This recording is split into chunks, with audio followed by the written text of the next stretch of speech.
Hey, what is up guys? MKBHD here, and welcome back. We had a little bit of a break there. A lot has happened since that K20 Pro video a week and a half ago.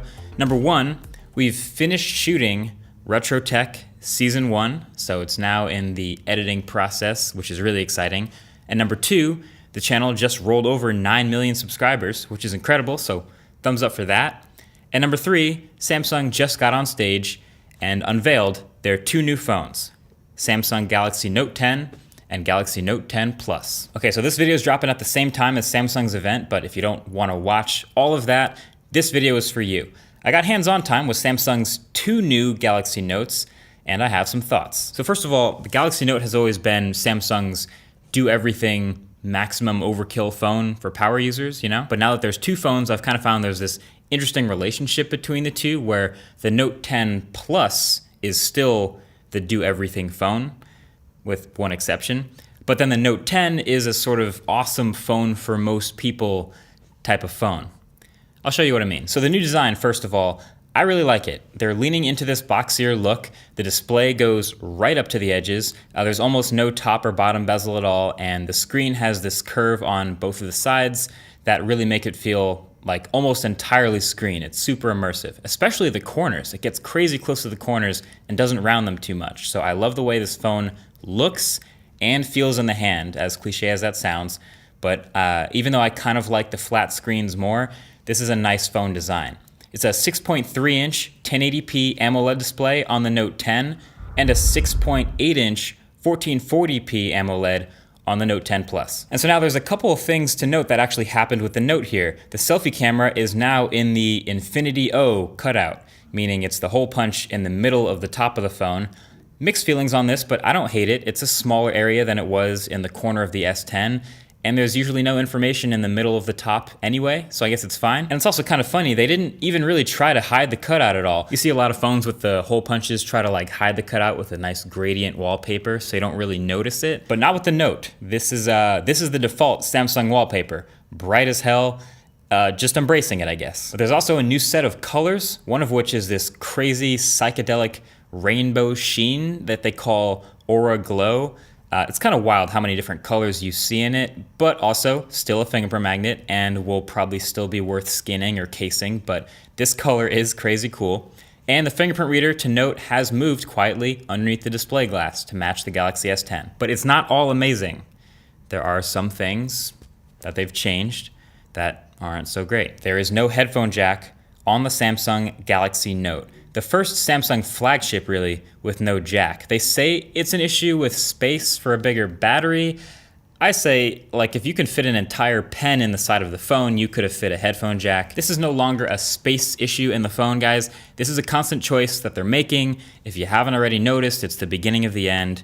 The headphone jack is, it's leaving and it's not coming back. Samsung will include headphones, but USB Type-C earbuds in the box, and no dongle included. So if you still really want to use that jack, then you're on your own. And they also messed with the button layout. So the power button on the Note 10 is now also the Bixby button.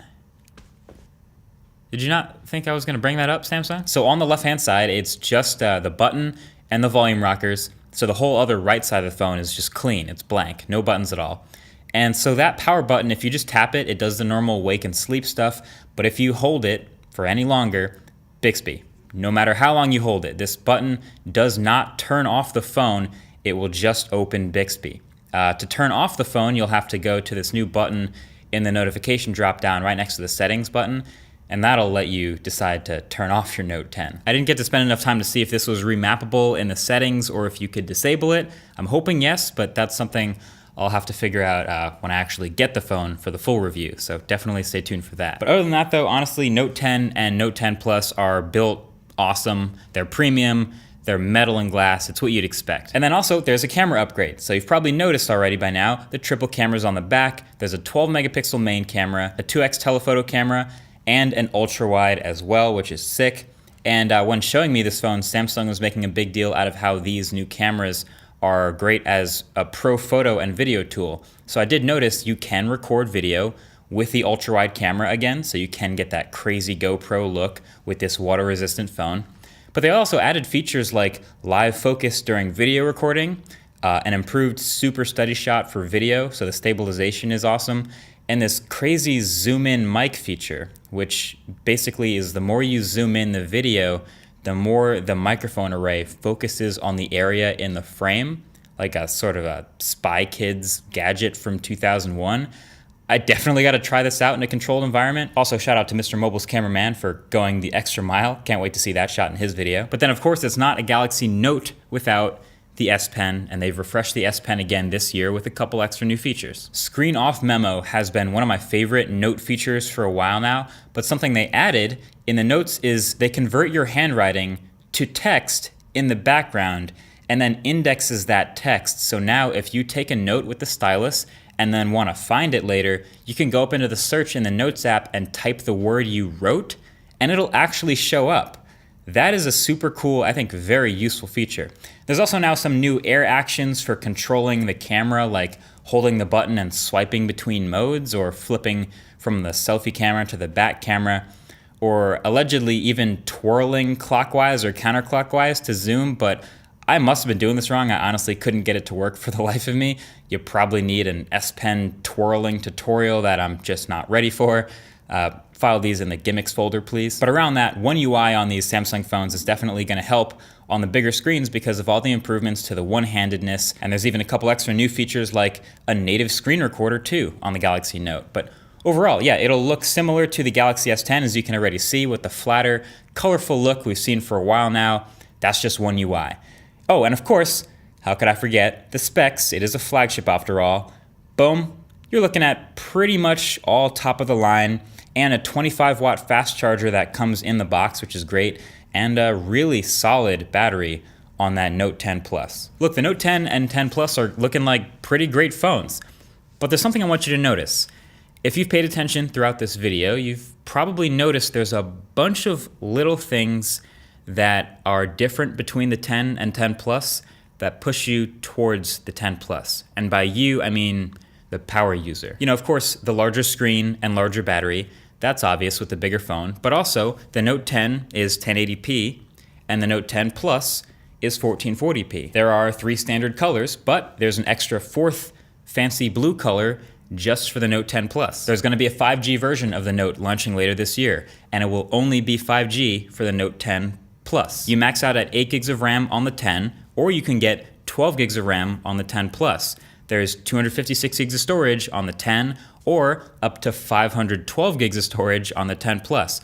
And the microSD card expansion slot is only on the 10 Plus. And then on top of that, the 10 Plus is the only one that supports the crazy 45-watt super fast charging. The brick is sold separately, but that would be some crazy fast charging to be able to use that. Even with the 3 cameras, they both have triple cameras, but if you look closely, the 10 has just the 3 cameras and a flash, while the 10 Plus has a bunch of additional depth sensors for good measure. Now, does all this somehow mean the Note 10 is bad or lacking?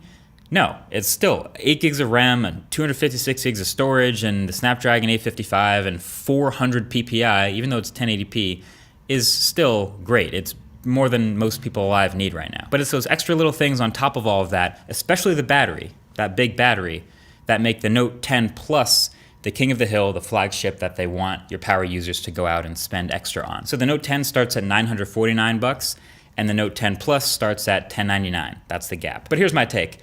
I'm gonna review both, so I'm gonna go get them both in hand. I think this might be the first time I actually really like the smaller phone as far as feel in the hand over the bigger one. I think, we'll see. And honestly, the one thing I wish they did that they didn't with the Note, if they really wanted it to make the everything phone for 2019, is a high refresh display. You know, a 90 hertz or even 120 hertz display. That's not happening. Still a 60 hertz OLED, and it's still, of course, one of the best screens in any phone, but it's gonna be hard to say that this phone does everything when you're starting to get phones, even though it's pretty new, like the OnePlus 7 Pro and the ROG phone doing crazy numbers. But anyway, that's been it. I've been talking for too long. It's a long video, but that's everything you need to know about Note 10 and Note 10 Plus. Feel free to share this with anyone who might be considering getting one. And that's been it for my first impressions. Thank you for watching. Catch you guys in the next one. Peace.